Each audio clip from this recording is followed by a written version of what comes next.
Сайн байцгаана уу хүүхдүүдээ. 6 дугаар ангийн иргэний ёс зүйн боловсрол хичээл эхлэхэд бэлэн боллоо. Хичээлийнхээ бэлтгэлийг хангаарай. Багшийнхаа заасан хичээлийг анхааран сонсож хамтран ажиллаарай. Дэвтэртээ тэмдэглэж аваарай хүүхдүүдээ. Хичээл эхлэхийн өмнө дараах бичлэгийг хамтдаа үзцгээе. Бичлэгийг үзэхдээ юуны тухай өгүүлж байгааг анхаараарай хүүхдүүдээ.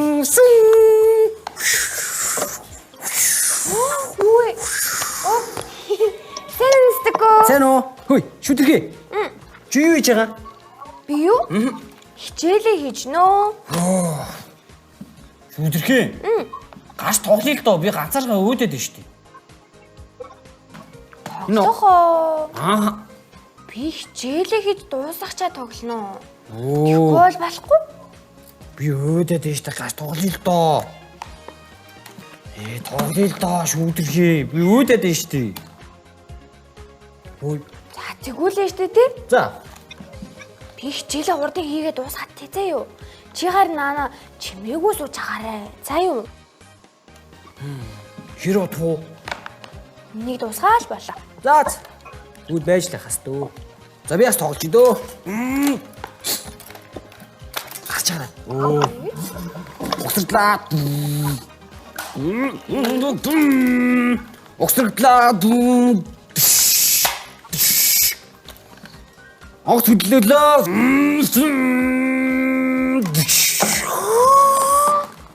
Яна. Нийстүүгүү. Битгий саад болоод байл да. Нэг юм бол хоёулаа хамт тоглож чадахгүй шүү. За нам гуушлаарай. Би одоо яах юу ч хийхгүй за.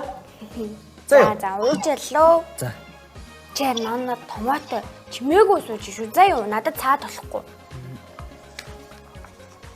Надаахан дуслаа. Болохгүй.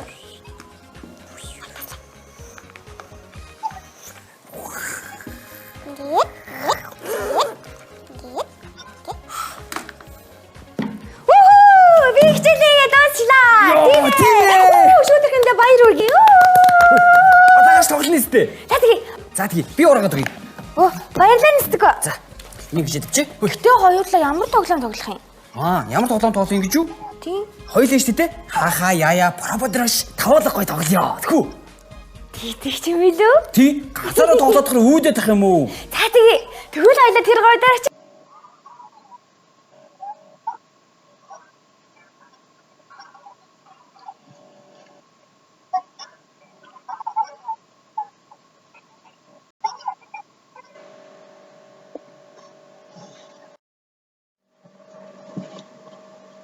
За бичлэгт юуны тухай өгүүлж байна вэ? Багш нь дараах хувилбаруудыг гаргалаа. Уучлаж өршөөх тухай, найрсаг харилцааны тухай, үзэн ядалтын тухай. За эдгээр хувилбаруудаас аль нь хамгийн оновчтой байна вэ? За та нарыг уучлаж өршөөх гэсэн хувилбарыг сонгосон байх гэж багш нь найдаж байна. За тэгэхээр өнөөдрийн маань сэдв бие биенээ уучлж сурцгаая. За хичээлийн зорилго маань бусдын бурууг уучлах, уучлахын ач тусыг мэдэх. За манай монголчууд уучлах гэдэг үгийг өршөөх, хэлтрүүлэх, хөнгөтгөх гэсэн олон утгаар бас хэрэглэдэг юм байна. Одоо бүгдээрээ хамтдаа хичээлийнхээ агуулгатай холбоотой бяцхан өгүүлгийг хамтдаа уншиж ярилцъя. Уучлах гэдэг ямар сайхан гэж. Нэгэн бям гарагт би хэдэн найзуудтайгаа тэдний цэцэрлэгийн арын хашаан дээр суун байшингийн дээвэрлүүнд бяцхан чулуу нүүлгэн дээврийн оноод бууж байгаа чулууг харваж байгаа одтой зөөрлөн баясаж байлаа. Гэтэл миний шидсэн нэг чулуу арын хаалганы цонхыг онохон тэр. Цонхны хагарах чимээг сонссон бид ухаан жолоогүй тэндээс зүгтцгаав. Цааш нь юу болсон бол хүүхдүүдээ төсөөлөн бодоорой.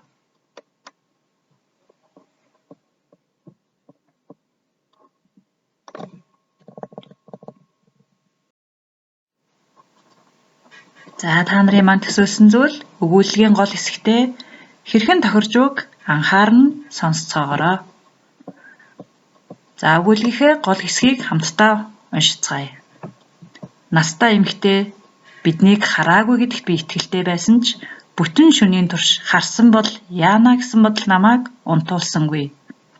Маргааш нь хаалгыг нь тогшин сонингоо хөдмөн тэрээр урдын адил дотн дулаахан нэмсэглэлээрээ намайг өгтөн мэндийг минь мэдв.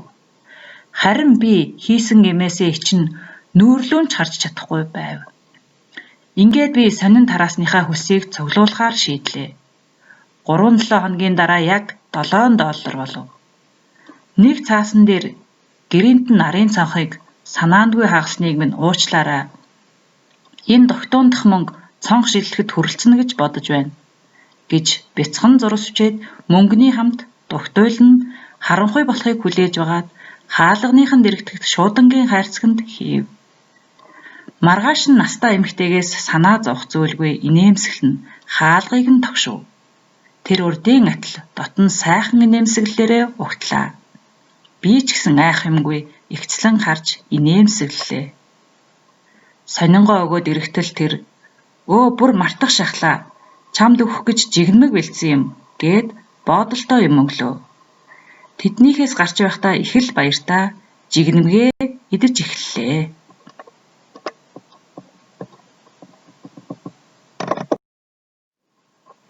Өгүүлэг маань хэрхэн төгсгөл төсөөлөрөө хүүхдүүдээ.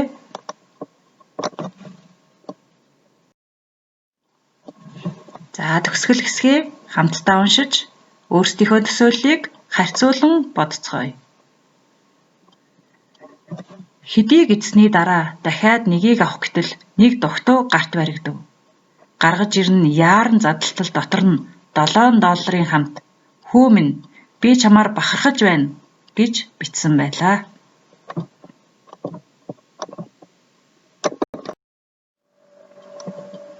Энэ өгүүллэгээс юуг ухаарсан бэ хүүхдүүдээ? Ухаарсан зүйлээ дэвтэрдээ тэмдэглээрэй.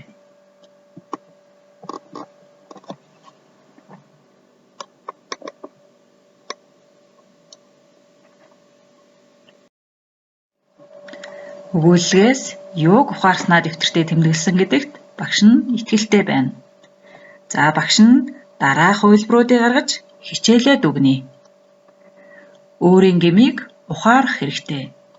Бусдыг уучлах нь өөртөө хийж байгаа сайн үйл. Бусдыг уучлах нь буян юм. Уучлалт сурах нь хамгийн сайн хүний шинж.